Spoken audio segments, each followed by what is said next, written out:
လွန်လေပြီးသောအခါဝိဒီဟာရက်စတိုင်းမိထူလာပြီးတွေမဟာဇနကအမိရှိတောင်းမင်းသည်မင်းပြူသည်ထိုမင်း၌အရိထဇနကမင်းသားပောလဇနကမင်းသားဟု၍တားတော်နှစ်ပါးရှိ၏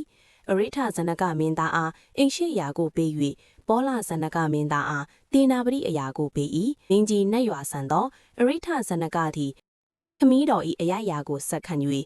ပောလဇနကသည်အင်ရှိဆန်အရာကိုရရှိလေသည်ပောလဇနကအင်ရှိမင်း၏အတွင်းကြုံယုံဖြစ်သောအမတ်တူသည်မိမိအလိုမပြည့်တဲ့တဲ့မိမိအရှင်သခင်ပေါ်တွင်အညိုးထား၍အရိထဇနကမင်းကြီးထံဆံဝင်ပြီးသောဂုံးတိုက်လီသည်အကြိမ်ကြိမ်ဂုံးတိုက်လေသောမင်းကြီးလည်းငါ၏ညီတို့သည်ငါကိုမကောင်းကြံရ၏ဟုတွေးတော်သည်အင်ရှိမင်းကိုဖမ်းဆီးအကျဉ်းချထားလေသည်ထိုအခါအင်ရှိမင်းသည်နောင်တော်ပေါ်၌မပြစ်မှားမိကြောင်းသစ္စာအဓိဋ္ဌံပြုလေရာသစ္စာမှန်ကန်သဖြင့်အနှံအဖွဲ့မှလွတ်လေ၏ပေါ်လောဇနကလည်းအနှံအဖွဲ့မှလွတ်လေသော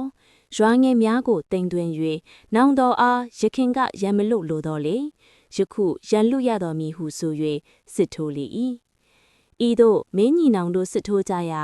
နောင်တော်အရိထဇနကသည်အရေးနှိမ်၍နေရွာဆန်လေသောအရိထဇနကမင်းကြီး၏မိဖုရားကြီးသည်ဖျားလောင်းမဟာဇနကမင်း၏ကိုဝုန်းထင့်ထွက်ပြေးရာတာပါမုခဆရာကြီးထံရောက်လေသည်ထိုဒီတာပါမုခဆရာကြီးထံရောက်ပြီးနောက်တွင်ဖုံးတပါရှင်ဖြစ်သောအလောင်းတော်မဟာဇနကမင်းသားကိုဖွားမြင်လေသည်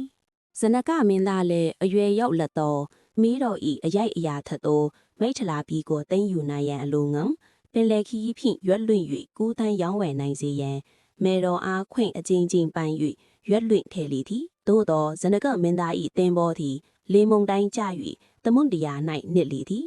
ထိုအခါသင်္ဘောသား900တို့သည်ယောက်ျားတို့၏လုံလာကိုမထုတ်ဘဲငိုကြွေးမိတန်းလျက်ပင်ငါလိပ်ငမန်းတို့၏အစာဖစ်ကုန်ကြသည်ဖျားလောင်းကယောက်ျားတို့၏လုံလာဝီရိယကိုမလျှော့ဘဲ9ရက်ပတ်လုံးသမုဒရာ၌ကူးတော်မူလေသည်အဲ့ဒီအချိန်မှာပဲသူ့ရဲ့လုံလနဲ့တက်တီကိုစမ်းတက်ပြီးဖြစ်တဲ့မဏိမေခလာနတ်သမီးကကောင်းကင်ကနေဆင်းလာခဲ့ပါတယ်နတ်သမီးကမင်းသားကိုနူးညံ့စွာဆဲတင်ပြီးအချိန်တစ်ခဏအတွင်းမင်းသားဇနကကို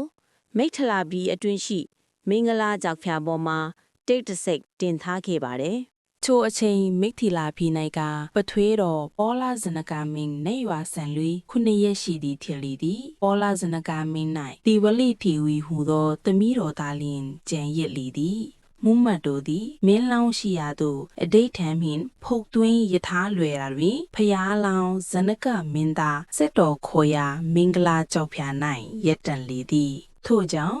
အလောင်းတော်ဇနကမင်းသားအားမိထီလာပြီးဤထီနန်းကို